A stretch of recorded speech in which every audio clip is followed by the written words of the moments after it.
नमस्कार दोस्तों, आज सुनिए करवा चौथ की व्रत विधि और कथा। पूजा विधि में सामग्री इस प्रकार है।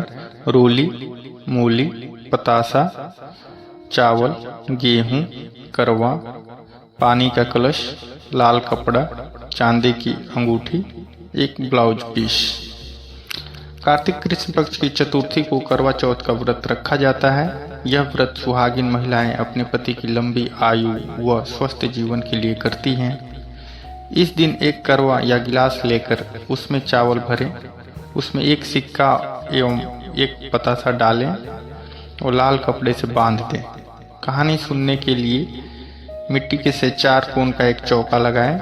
चारों कोनों पर रोली से बिंदी लगाएं। बीच मिट्टी या सुपारी से गणेश जी बनाकर रखें और रोली, मूली व चावल से गणेश जी की पूजा करें। अब चौके के ऊपर करवा रखें, उस पर ब्लाउज पीस रखें, पानी का कलश, पतासा व चांदी की अंगूठी रखें। अपने हाथ में 4 गेहूं के दाने लेकर कथा सुने। जब चौथ की कथा सुनने के बाद जो 4 गेहूं के दाने हैं उसे तो रात में चांद को अर्घ देने के लिए रख लें व दूसरे 4 दाने लेकर गणेश जी की कहानी सुने और उसके बाद सूर्य को अर्घ दें। जो चांदी की अंगूठी हमने पूजा में रखी थी उसे भी अर्घ देते समय हाथ में ले लें। रात में चंद्रोदय होने पर जो गेहूं के दाने रखे हैं उससे अर्घ दें व भोग लगाएं। करवा और ब्लाउज पीस अपनी सास या ननद को दें। उसके बाद अपना व्रत खोलें। कथा इस प्रकार है। 7 भाई थे, उनकी एक बहन थी। सभी भाई अपनी बहन से बहुत प्यार करते थे और हमेशा उसके साथ ही खाना खाते थे। जब बहन की शादी हो गई तो बहन ने करवा चौथ का व्रत किया। सभी भाई शाम को खाना खाने बैठे तो अपनी बहन को खाने के लिए बुलाया। तब बहन ने कहा कि आज मेरे चौथ माता का व्रत है। तब भाइयों ने सोचा कि चांद पता नहीं कब तक उदय होगा, अपनी बहन तो भूखी है। उन सब ने उपाय सोचा और पहाड़ पर जाकर आग जलाई और उसके आगे चालनी लगाकर चांद बना दिया और बोले कि बहन चांद उग गया आया। वह अपनी भाभीयों से बोली कि चांद उग आया। तो भाभीयों बोली कि ये चांद आपके लिए उगा है। वह भोली थी, नकली चांद को अर्घ देकर भाइयों के साथ खाना खाने बैठ गई। उसने जैसे ही पहला ग्रास तोड़ा तो उसमें बाल आ गया। दूसरा तोड़ा, इतने में उसके ससुराल से बुलावा आ गया कि लड़की को तुरंत ससुराल भेजो। जब माँ ने बेटी को विदा करने के लिए कपड़ों का बक्सा खोला तो उसमें भी सबसे पहले काला कपड़ा ही निकला। तब माँ बहुत डर गई। उसने अपनी बेटी को एक चांदी का सिक्का देते हुए कहा कि तुझे रास्ते में जो भी मिले उसके पैर छूते ही जाना और जो तुझे सुहागन होने का आशीर्वाद दे उसे यह सिक्का दे देना और अपने पल्लू पर गांठ बांध लेना। वो पूरे रास्ते ऐसा ही करती गई पर किसी ने उसे सुहागन होने का आशीर्वाद नहीं दिया। जब वो अपने ससुराल पहुंची तो बाहर उसकी जेठुती खेल रही थी। उसने उसके पैर छुए तो उसने सदा सुहागन का आशीर्वाद दिया। तो उसने सिक्का जेठुती को दिया और पल्लू पर गांठ बांध ली।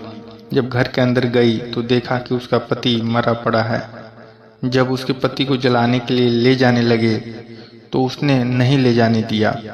तब सबने कहा कि गांव में लाश नहीं रहने देंगे। तो गांव के बाहर एक झोपड़ी बना दी। वह उसमें रहने लगी और अपने पति की सेवा करने लगी। रोज घर से बच्चे उसे खाना दे जाते।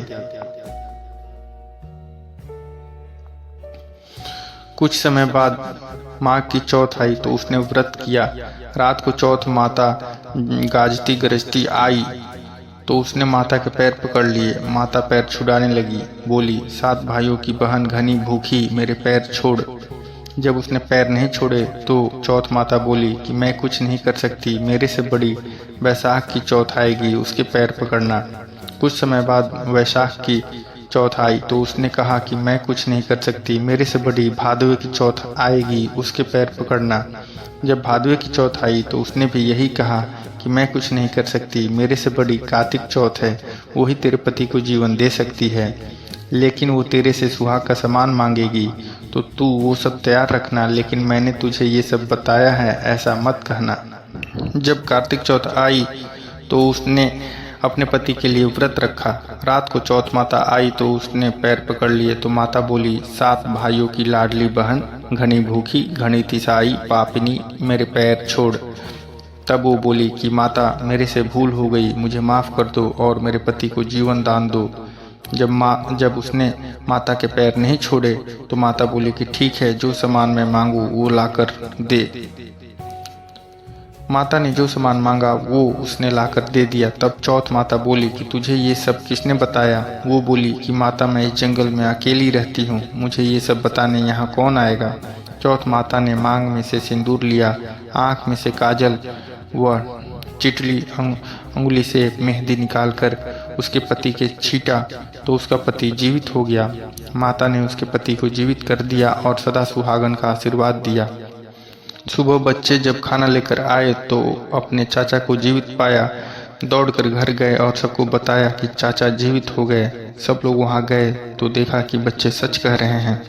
अपने बेटे को जीवित देखकर सास बहू के पैर पड़ने लगी तो बहू बोली, सासू जी, आप ये क्या कर रही हैं? मैंने कुछ नहीं किया, ये तो चौथ माता ने किया है। हे चौथ माता, जैसे उसको सुहाग दिया वैसे सभी को देना। तो दोस्तों, ये थी आज की कथा। करवा चौथ व्रत रखने वाली सभी सुहागिनों को ये कथा जरूर सुननी चाहिए, इससे उनका कल्याण होगा। और कथा यदि पसंद आए तो इसे शेयर करें, कहानी सुनिए, चैनल को सब्सक्राइब करें। धन्यवाद।